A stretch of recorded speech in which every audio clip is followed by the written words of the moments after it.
To our viewers, our listeners, welcome back to the Pursuit podcast. In this episode, the theme we are trying to delve in is human desire for freedom and knowledge. We'll open our session with one groundbreaking questions. If one breaks a boundary to taste freedom, has freedom truly been gained or merely exchanged for another kind of bondage? Okay, I think mi uko slow lana. Let's Example. Let's start with curiosity. Most of human endeavors always start with a point of like you wanna yearn to know more. You wanna find out what's happening. You wanna explore this world. You wanna experience it all. Most of us start our endeavors from that point. Ukiangalia human endeavors in medicine, in let's say the Wright brothers when they wanted to fly. It's like there is a form of curiosity in us that we wanna explore and find out what it really is. Yeah. So and if I got the question correctly, The question is breaking boundary. Yeah. How is curiosity and that yearning to know? It's like you are going out of the norm. What's the norm? The current position which you are currently in. Which is, for example? Let's say, for the case of the Wright brothers, the norm was the means of transport was by road, animals, nini. Then they were like, can we really fly? See, it's like, you are trying to tap something. You are trying to bring something that is non-existent. You're trying to bring it to reality. Mm-hmm. Yeah. And Ume mentioned that so breaking a boundary. Now the question is the question is, if one breaks out of the norm to try and taste freedom, is it has freedom been after may accomplish whatever you set out to? Have you really accomplished freedom, or have you replaced your what do we call it, your previous environment with just another kind of environment? Okay. And mind you, to our listeners, this was part of an episode which we just had. We are exploring what happens in evil, how what do you mean by evil, and we wanted to try and paint a picture. How did we really find ourselves part of this? Yeah. So I'm thinking freedom is a state of being. Let's start with the description of what's freedom. Well, we do not necessarily have to use the lexical definition, the dictionary and stuff, but maybe what people mean by freedom, any sensible definition of what freedom is. So now kama freedom is a state of being. Yeah.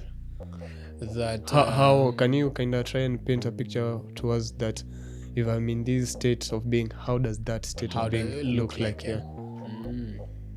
Okay. So maybe I have of course I have the capacity to choose. So there whatever is I choice choose involved. Yes. And whatever I choose is something that can be is okay for the people around me. Like it doesn't affect them probably in a negative way.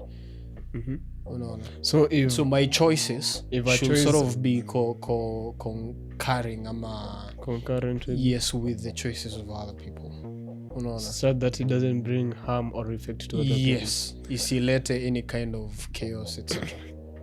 I'd agree with that, but let's say, what if the harm is it's more of a harm that we can't perceive in this reality. It's more of like, let's say I've taken a choice in my freedom endeavor, but the harm which the society will get back, it's like something more like 10 years down the line. But before those 10 years, I'd be like, me enacting my choices of freedom are not bringing you harm, so it's right to do it. But human beings, we are bound in time, and if we think of freedom as it not bringing effects or harm to our other fellow species, how do we know that? As in, what framework, how do we truly understand that in the whole essence of time, my choices won't bring effect or harm to the human species endeavor? I like the way you've used Nini the term you've sort of brought in the function of time. Yeah. Kusema ukweli, one of the mysteries about our existence is that you can't really know what is likely to happen 5 or 10. So I think those kinds of harms ni zile zenye I have a good idea. Ukianza, let's say ndo umemaliza high school and ndo umeanza kudrink alcohol. At the early days, manze inaga effects. Wewe ulianza kunywa pombe ukiwa after high school? Stop bringing that topic here. Okay. yeah, as in the idea I'm trying to paint is, in your like first 2-3 years, manze unakuwaga ni kama you have a good relationship with it, no matter how a good relationship with alcohol. It's like you never experience the experiences that its effects. The first like 2-3 years, its effects are premature. But if you're saying freedom really at its core, it's my choices not having effects on the human endeavor, we have to bring in the aspect of time. What if I took this choice, but its effects in the first 10-20 years are premature? Okay. Okay, yeah, I see. That's something I see quite to ponder about. Actually, let us use it's more of like we really don't know. We can't quite grapple with if the choices we make in our free will don't come back to us. We really don't have a framework or an idea of, if I do this, regardless of the time it takes, like 20-30 years down the line, a generation entire down the line, it won't have effect towards the human endeavor. I'm seeing a correlation as well in the world of business. Yeah. We might think that electric cars will solve the problem of maybe climate change ama vitu kama environmental degradation. But are they really solving that problem? Even it's not about solving it, because I've started seeing this pattern of, it solves a problem we have now, but 10 years down the line brings a bigger, greater problem. Hizo vitu in social policy planning ni vitu zinaitangwa wicked problems. I think I've mentioned this before.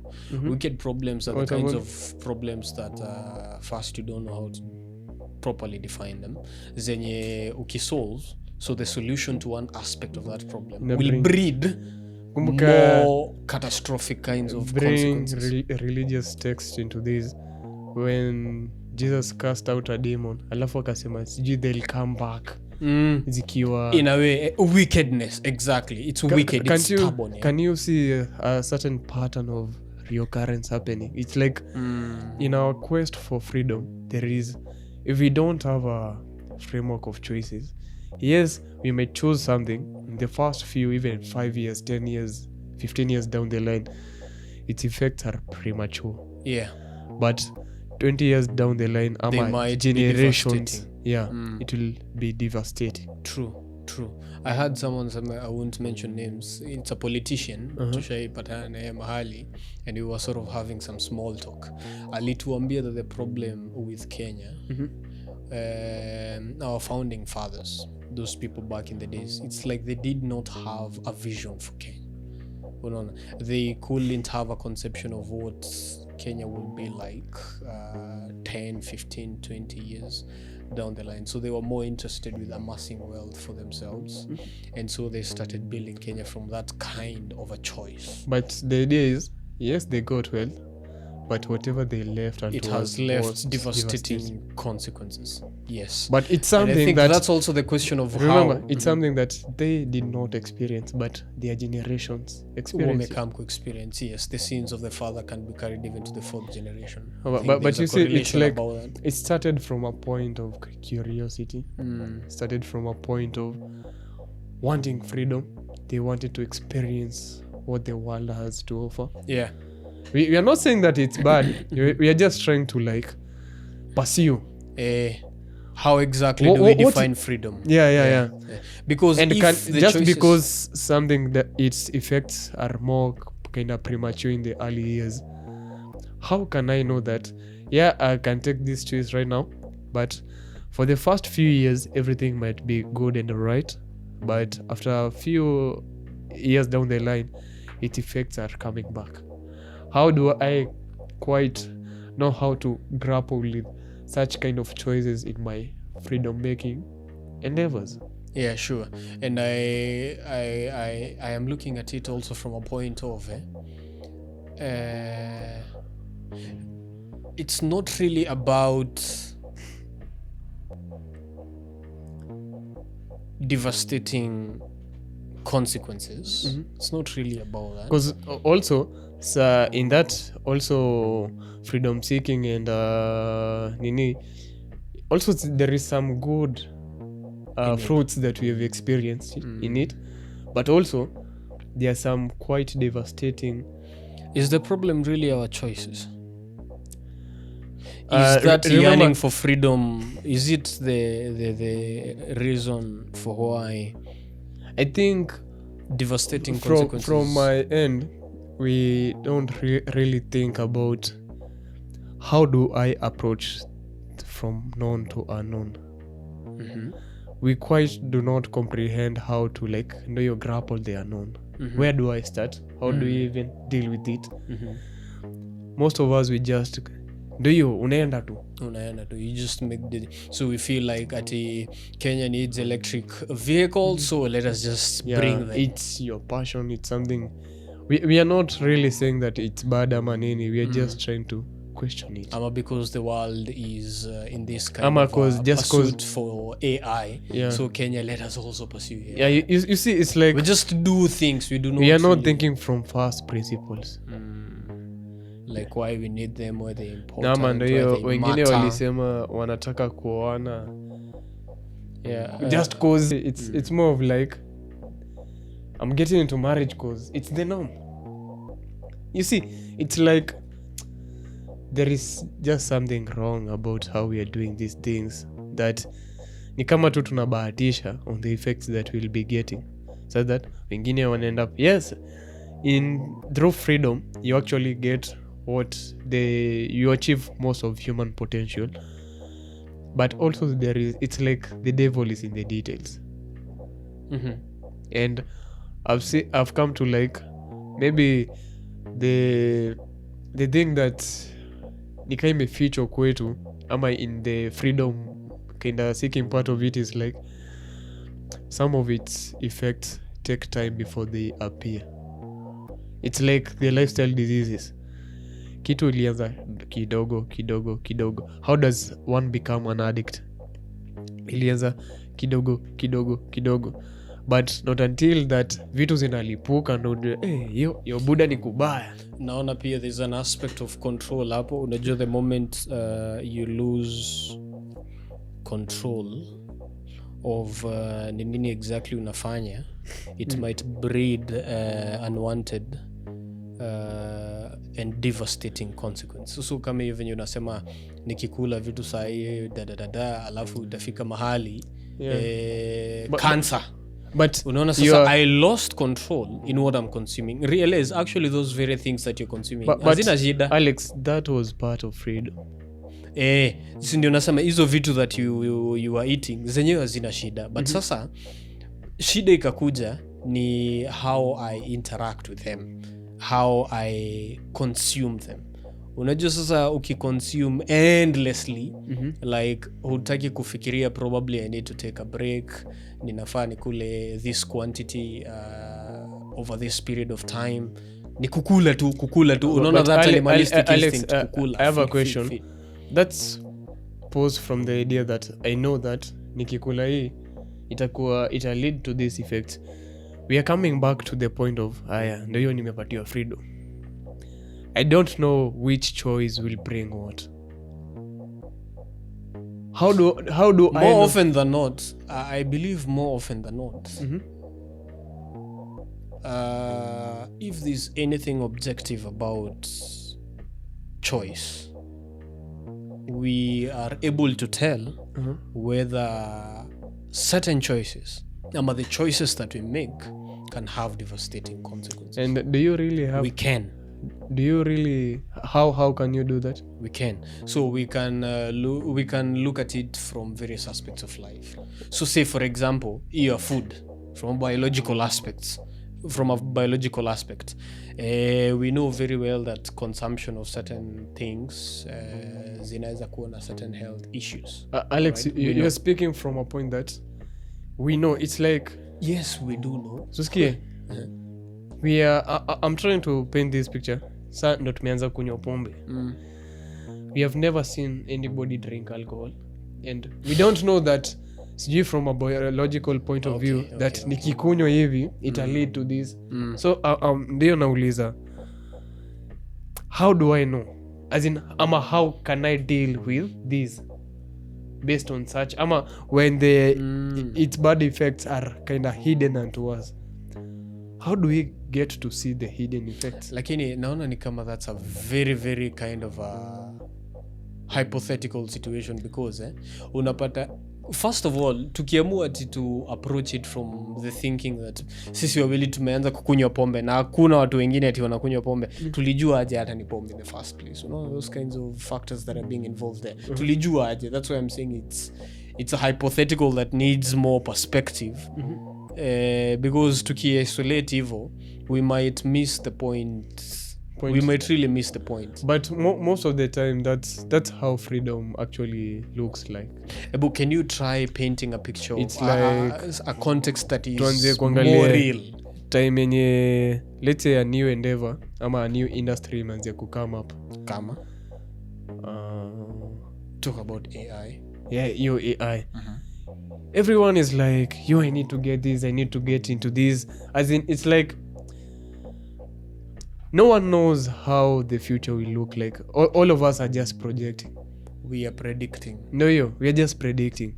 Okay. But how do I align myself so that AI will be beneficial to me and not destructive? And how can I really see into it of the hidden destructiveness of it? It's like a girl who is seducing you.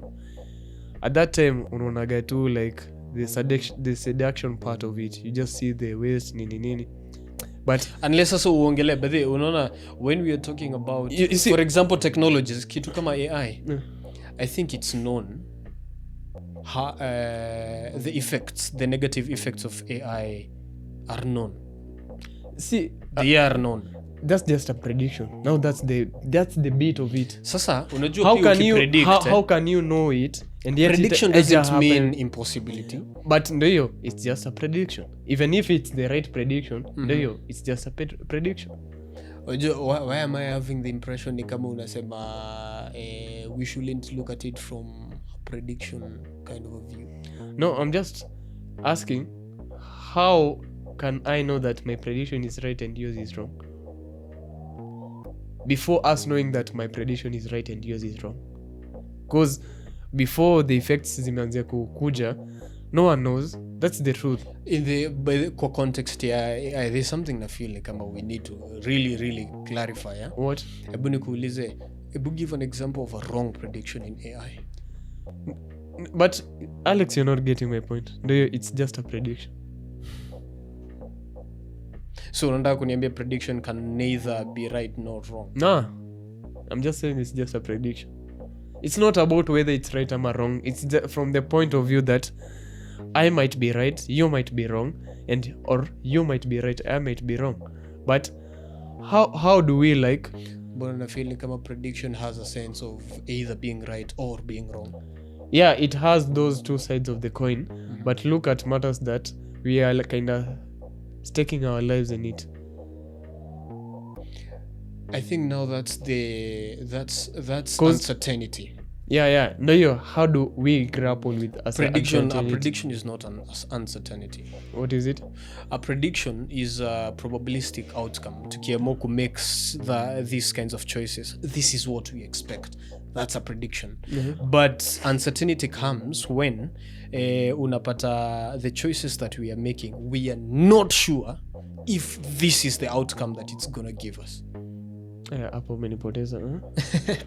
Nasema ukipredict kitu, you have a body of information that you want to act on, and upon acting on that body of information, this is what you expect. Like it's very, very defined. Yeah. Like but barely can you get something otherwise from it. What if the body of information was wrong? Not wrong, maybe enough. Unaweza pata, as long as this body of information can give me a certain outcome, that's a right kind of an, unless you say it was not enough that imeleta certain consequences zenye hatuko tumepredict. Now that's uncertainty. But most of the time, so unapata prediction is hidden in uncertainty. Yeah, I agree. Unaona prediction itself. So you think about uncertainty as everything that there is to exist. They are known. So they are known probably, but sasa tunasema ukipredict kitu, this is an outcome within the body of uncertainty there is. Unaona. So predictions are very, very specific. They are very, very defined. Do this, you will do A, you will get B. Yeah. Unaona. But sasa ndio nasema, especially for example kwa kitu kama AI, and I think this is more to do with empiricism, the fact that we can calculate, the fact that we can know what AI ama the consequences of AI could be. Those are just predictions. Yeah, they're just like predictions. sioni if there's any uncertainty behind. There is. Which is, I'm going to pay an example of an uncertainty behind that. Now that's the thing, you don't know. That's the truth. Sasa ndio hiyo swali bedhe nakuja niulize sasa. How do you even know that it's not there? It's like the way you've just described prediction. You're acting based on this body information which you got. But on my end, I'm like, the information is enough. But the truth is, umesema if the information is enough, by logic, but kama iko enough, that's logic now. Utapata... But you never know if it's enough. No, that's the unknown. That's the unknown. You never know if it's enough. You never know. Now that's the bit of it. That in terms of AI, what do you think is unknown about AI? No, we don't know. It's like unaniuliza, as in you never know. Now that as in we are just making predictions based on the information that we have. But what's unajua nina try kuangalia the unknown. What's the correlation hizo vitu zenye hatujui, the correlation with vitu zenye tunajua that itatupatia a very undesired outcome. Can you give maybe another example of kitu yenye probably tulichoose kufanya alafu because there was an unknown somewhere, consequences zenye zile come off zikakuwa tricky sana? Ukiangalia like I'm looking for ukiangalia mostly in business. Mostly ukianzia business, we all tunachoraga hizi plan projections. Most of the time you end up kuwa wrong. But your point ya kuanza, but again, could define you wrong is very, very subjective. It's very, very hypothetical. No, it's like it didn't work the way we thought it would. Is that the right thing to say? Acha tulete story na relationship tena pia. Si ndio mbona ukianza ukiamua you get into a relationship with someone, you expect, now that's a prediction. Yes, that's a prediction. Yeah. But then ni ukweli, you may never know kama in the end you'll still end up together. Ndio, that's the thing, you don't know. You're getting the idea. It's Yeah, like I now see it. you're just like one loop of prediction but we are predicting like 10 people but only one of them ndo itakuwa correct, but tuko 10 sio inamaanisha watisa watafail, but ukiwa up hivyo wewe unajifikiriaga kama ule mwenye atapata, but most of the time it doesn't. Unaweza kosa kupata. And what exactly are you saying about that? Yeah, that's why we were like we were trying to like pursuing freedom. How do we make choices? Most of us make choices through the predictions which we talked about. Most of us think that their predictions are certain, they are bound to happen, but by the fact that whatever you're dealing is uncertain, as in yes, it's in a conflict, but don't you think that's what creates more of like faith? No. It's like you know, when we're dealing with the physical universe, talking about uncertainty is like there's just no correlation, because Why? you can literally know what makes the physical universe. Like there's nothing else to know, because it has been set in stone. This is how it is. Or for example, like there's no other formula of getting the area of a rectangle other than let me length ask you a times question. width. Is there a formula to like know whether a business will be successful or not? Now that's not, unajua nikisema physical universe, I'm really talking about that's in the experiential realm. Nikisema nasema, remember we were talking about freedom and how mostly when we talk about freedom is exploring what we don't know. yes, They are known. Yes. They are as uncertainty bits of life. I agree. Si ati na try kukuonyesha there are aspects where ama there are aspects about our collective reality yenye the concept of uncertainty might not apply. Let me put it that way. And one of those is given our material universe. Unaona, like unaona kujua what the hair is made of. There's nothing uncertain about I agree with it, but ukiangalia most of the matters that affect the human endeavor, ka your marriage, hiyo sasa ni aspect ingine. Sasa tumetoka from the physical ama material aspect tukuja sasa from an experiential point of view, from like, a human. how does freedom look like when delving in areas like marriage, business? I still think it's kwanza defining freedom given just specific contexts might not be enough. I will even suggest at defining freedom na contexts kadhaa, but it doesn't mean that because uta divorce, it doesn't mean that because things won't stand I up vizuri, agree that you are not free. yeah Unaona, it's just the consequence of the idea of, remember, marriage was just but a choice, because you can choose not to get married.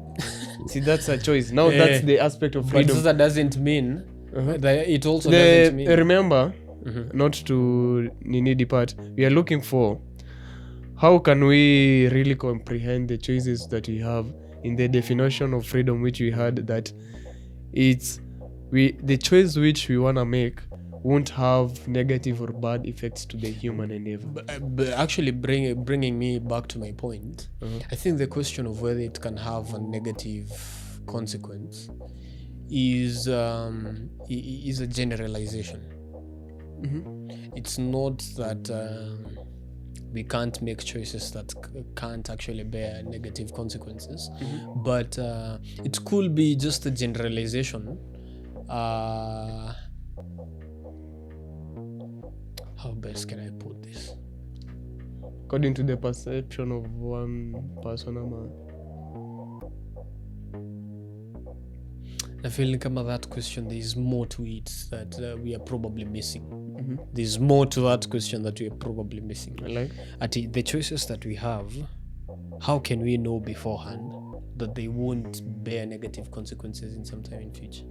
That question, kuna venye we need to define it more, because it's the assumption is how can we like predict that it won't bring negative.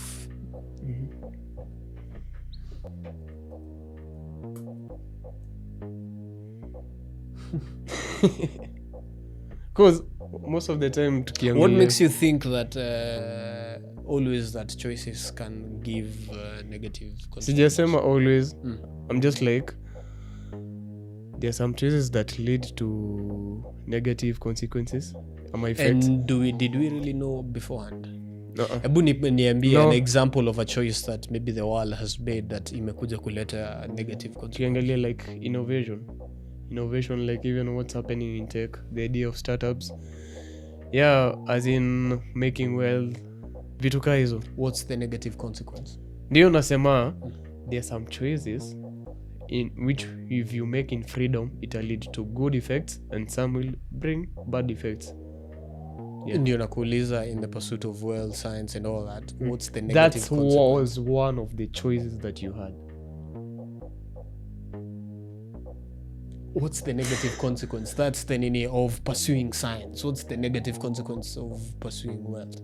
So I have decided to sijasema pursue kuna science. negative. Eh. You're not understanding me.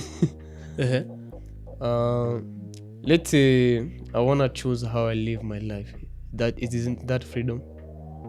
Yeah. I can either get married, I can either choose to stay single, I can either choose to all of the crazy stuff.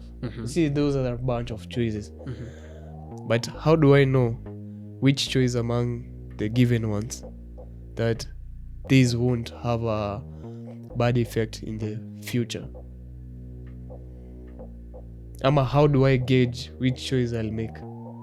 What philosophy am I using? Ama what formula? What kind of man am I analyzing these choices to know that? Anyway, I don't know which choice, but inaka most probably that it won't bring harm to me and the human endeavor. Okay. I 'Cause think I now We sort of build get most what you of meant. our laws from that. Because even ukiangalia the freedom rights and such manner, ama why do you even get married? So that you can coexist in a well with the society and the person. That's the reason why you No, I will don't get know. married. I don't know, but that's most of the people say that. Hey, sijasikia mtu akisema ati anawataka kuoleka ndo ako exist vizuri in the society. Sijasikia.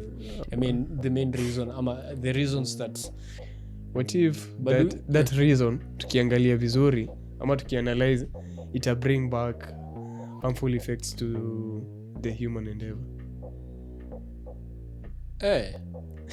Nikuulize, ateme tumeoana. Shida si marriage. Ngoje. Si umesema you wanna get married for Companionship Yeah. and procreation. Yeah. Tushaoana. Bana. Alafu ni tupate wakidi. We tumia dem. No dem. Ina sound ni kama unaniambia. Nimeoa dem, tumepata Good. Most families who end up kuwa broken by the fact that most families will break. By the fact that tuko nao watoto na it's like we are not satisfying these needs zenye wameleta. Can you term that to be as a ni kama what was freedom? You wanted to choices. Like, the choice which that you made, itakuwa harmful to the human endeavor, but hawatoikuwa stress. Have they been harmful to your endeavor? But unaweza jua beforehand. I mean, kwa nini uleta mtoto na una job? Ama why you do not just have, unaamua tu kule mushiriki ngono na mzae tu watoto. Is that really what goes on in the minds of people? But that was do freedom. they think of Ngoja. how you Wait. provide? That was freedom. And most of us just think freedom is something that you just partake to, like, your happiness, your need. It's like freedom doesn't have negative effects. Most people think of freedom like that. Think that freedom doesn't have negative effects to the human endeavor, even unto you. Okay. That's what we are trying to like dig in. Ebu, the next question, I think the next question was tied to this first one. The next question ilikuwa, if knowledge uncovers both beauty and burden, does the pursuit of knowing more bring us closer to truth or further from it? We can also add the word freedom up in place freedom. of truth as well. Yeah. Rudi hiyo swali. If knowledge uncovers both beauty and burden, does the pursuit of knowing more bring us closer, ama you experiencing freedom, bring us closer to the truth or further from it? Okay, I think it brings us closer to the truth, because regardless,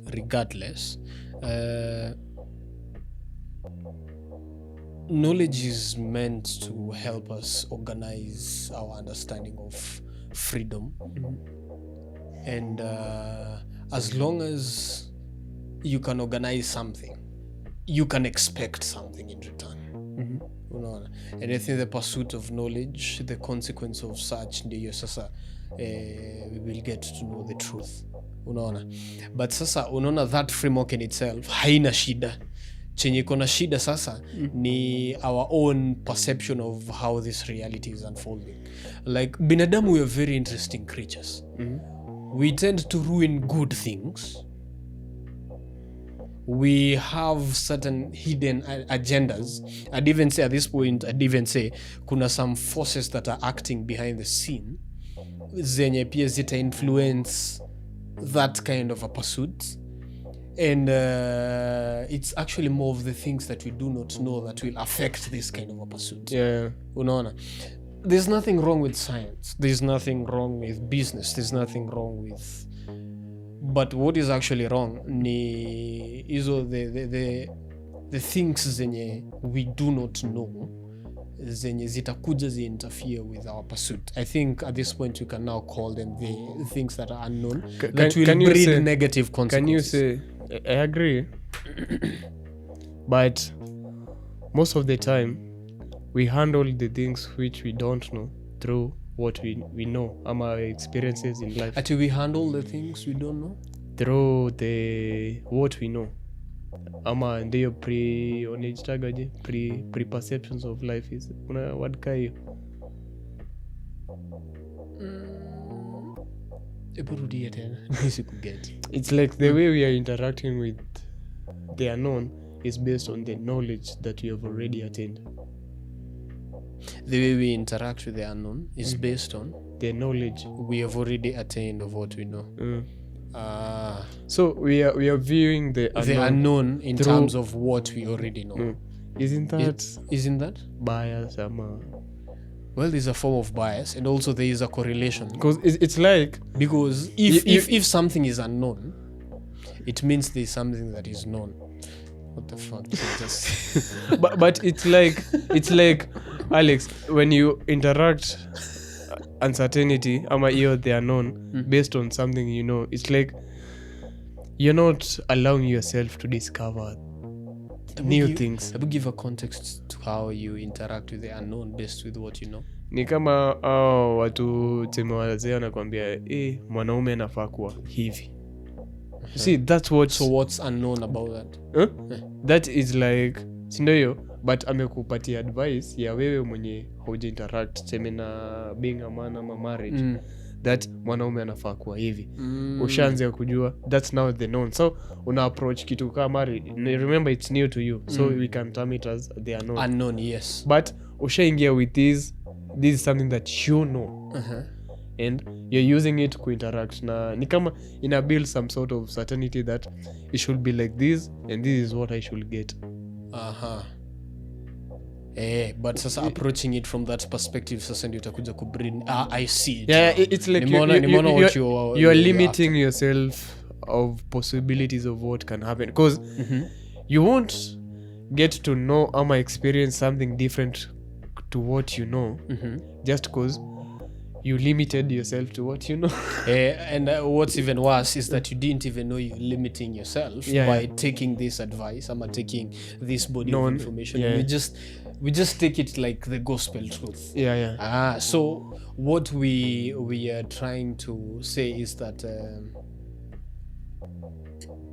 there is more to what we know. But let us not just stick with what we know. Also, based on the unknown, kuna like things that have negative and positive effects. Yes. Come again? In the unknown, there are like things that have positive and negative effects. So we are trying to like figure our way through the unknown without like experiencing the negative effects.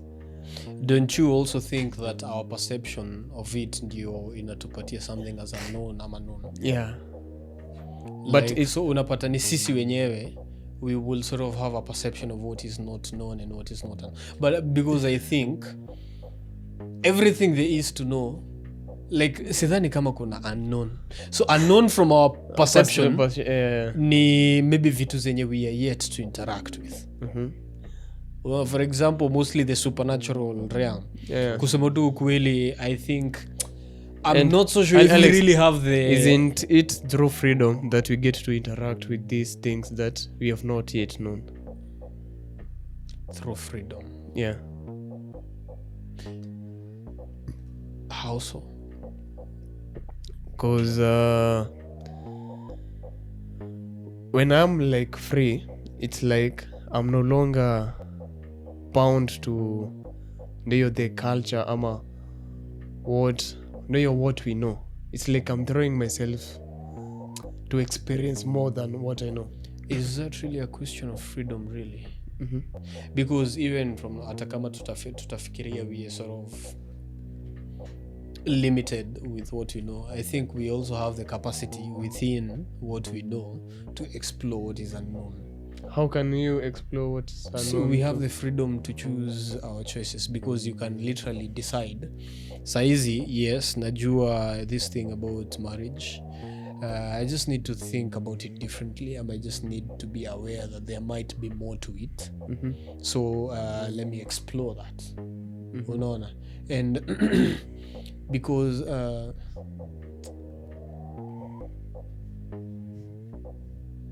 so it's not like the unknown is something that is so exclusive. It's something that is far from reach even within the boundaries of the known.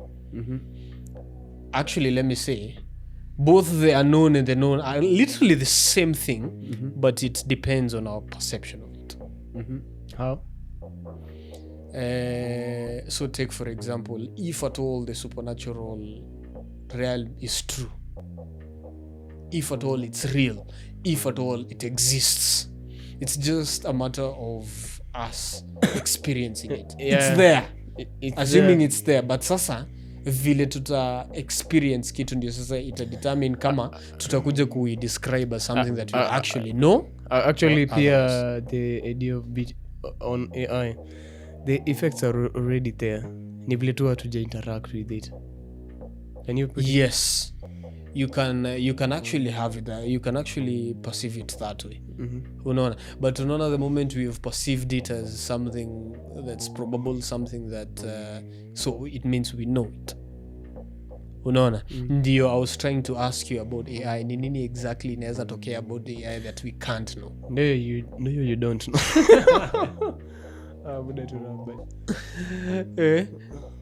Unaona? So I think part 2 sasa ndio tutaingia to bring it back home. I think that episode was more of trying to, this thing is really, really deep. But I think so far so good. We can just say, number 1, that defining reality ama what exists in terms of known and the unknown is simply a question of our experience.